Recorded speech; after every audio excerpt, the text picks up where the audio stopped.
बस करिए गंधार राज।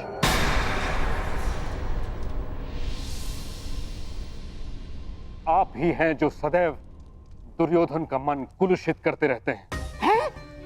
कभी समझाया है आपने इसे कि एक सैनिक जब मृत्यु को प्राप्त हो जाता है तो कैसे उसका परिवार धीरे धीरे वर्षों तक मरता रहता है।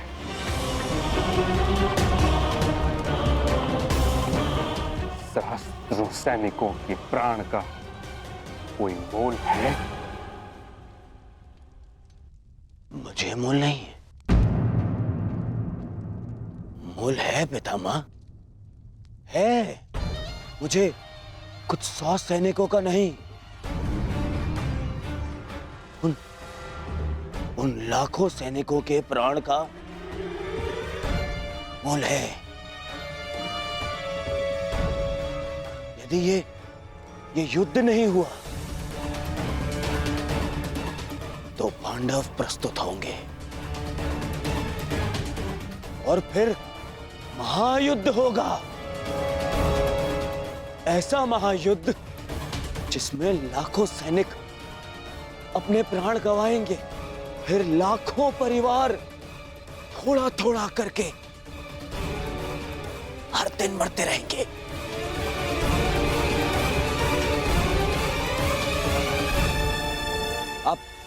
आप ही बताइए पिताश्री, क्या मैं अनुचित कह रहा हूं? लाखों सैनिकों के प्राण बचाने के लिए कुछ 100 सैनिकों का वीर गति प्राप्त करना बलिदान है या मूर्खता?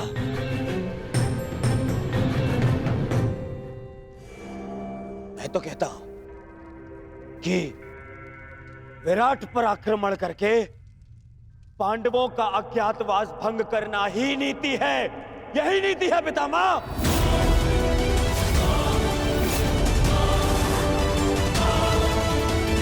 पुत्र दुर्योधन, विचार करो, पांडव तुम्हारे साथ कैसे युद्ध करेंगे? द्वारका सहित आधा भारत तुम्हारी संधि में है और शेष पर तुम दिग्विजय प्राप्त कर चुके हो। संधियां तो टूटने के लिए ही होती हैं पितामह। पांडवों के वो मित्र जिन्होंने मेरे भाई से मुझसे संधि की है, वही उनके सामने आते ही मुझसे संधि तोड़ देंगे। परंतु आपको क्या,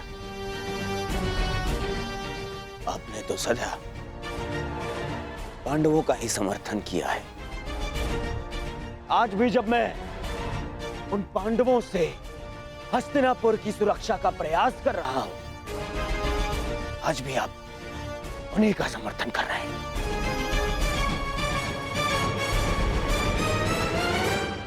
क्या तुम्हें विश्वास है कि पांडव विराट नगर में हैं? उतना ही जितना इस बात पर है कि आप हस्तिनापुर के राजा हैं।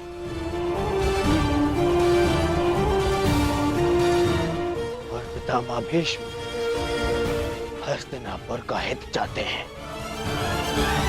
पिताश्री, यदि पांडवों का अज्ञातवास पूर्ण हो गया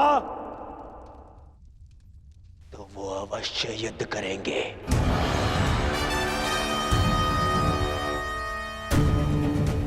और ये युद्ध महायुद्ध होगा।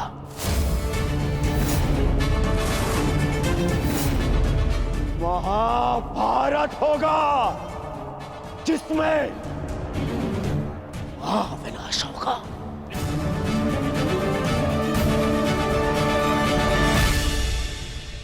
नहीं, मैं ऐसा नहीं होने दूंगा।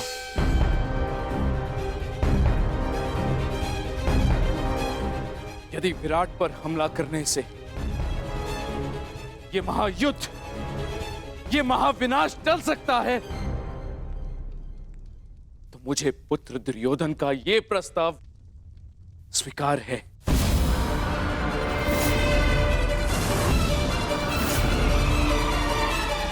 परंतु ये हस्तिनापुर के राजा का आदेश है।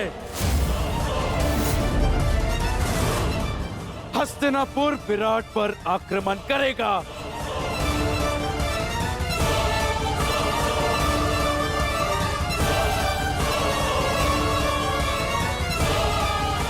युद्ध की तैयारी हो।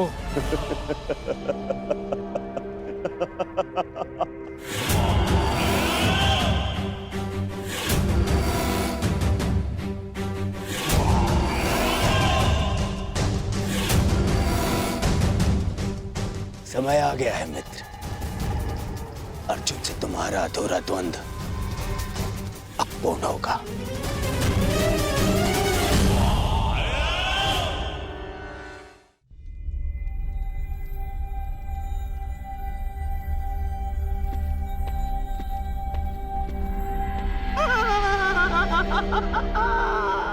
अब तुम बच नहीं सकते मेरे प्यारे भांजे पांडवों।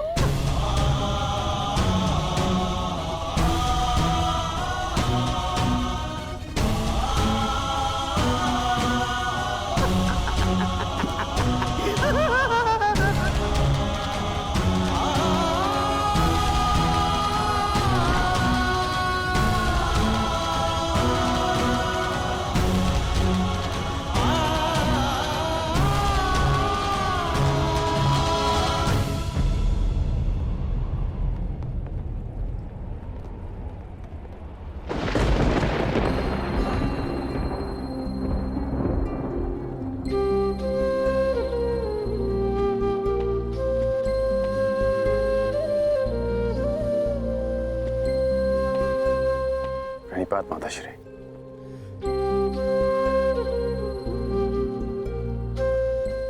मैं जानता हूं आप आज मुझे विजयी होने का आशीर्वाद नहीं देंगे।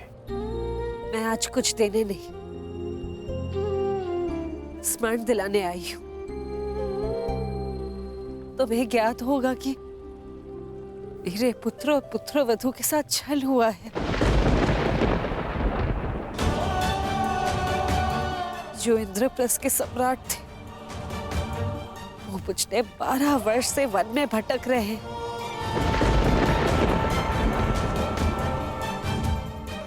और कुछ ही दिन बचे उनकी स्वतंत्रता में, और उनके साथ फिर से छल होने जा रहा है।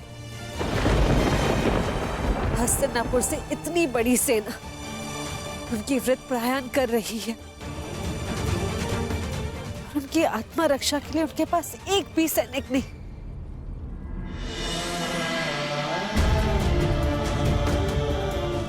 मुझे पूर्ण विश्वास है कि तुम मेरे पुत्रों के साथ एक और अन्याय नहीं होने दोगे।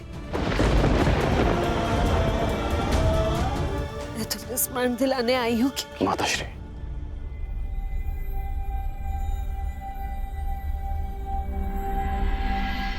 कर्ण को अपना हर वचन स्मरण है।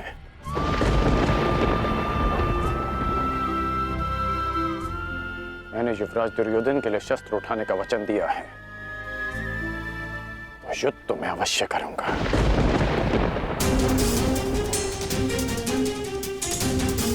परंतु मैंने एक और वचन दिया है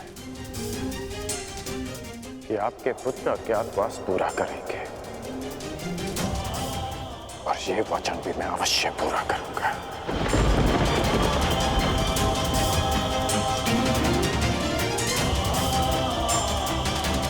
आज्ञा दीजिए माताश्री।